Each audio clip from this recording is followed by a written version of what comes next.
C'est officiel, Kylian Mbappé a démarré son aventure footballistique au sein du Real Madrid, un club qui a décidé de chouchouter sa nouvelle recrue en lui offrant une BMW en guise de voiture de fonction. Un cadeau qui a certainement mis l'ancien attaquant du PSG dans l'embarras.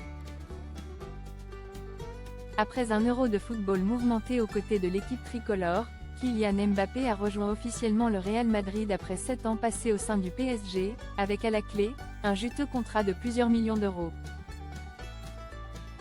Pour accueillir comme il se doit l'ancien attaquant parisien, le club madrilène a également sorti le grand jeu.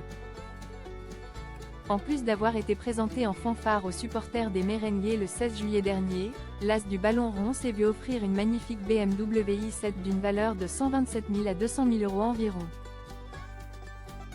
Le hic, le footballeur ne pourra pas se mettre au volant du dit bolide puisqu'il ne possède pas le permis, comme l'a rapporté Sportune. Propulsé au rang de star très jeune, Kylian Mbappé n'a pas encore trouvé le temps de se former à la conduite. C'est l'un des inconvénients de réussir tôt. Il me manquait des choses simples comme avoir un permis de conduire. Je pense que tout le monde en a un, avait confié le joueur de 25 ans à Bleacher Report. Et de poursuivre, pour beaucoup de gens, le permis est une obligation, mais ce n'était pas pour moi. Bien qu'il soit synonyme d'autonomie, j'ai eu mon autonomie très tôt, car j'ai eu des chauffeurs à ma disposition. Cela n'a jamais été une priorité. Kylian Mbappé au Real Madrid, le joueur à l'aise en espagnol. S'il ne peut pas conduire la voiture de fonction que lui a offerte le Real Madrid, Kylian Mbappé peut d'ores et déjà communiquer aisément avec ses nouveaux collègues de terrain.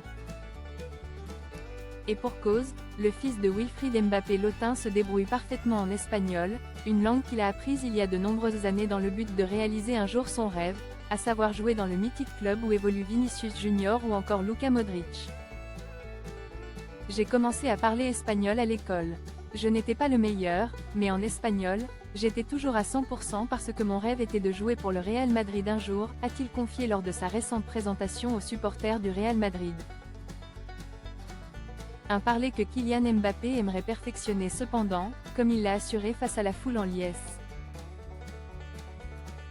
Je peux encore m'améliorer sur le vocabulaire de tous les jours, mais parler espagnol au quotidien va m'aider. Je n'ai pas peur de parler et de faire des erreurs.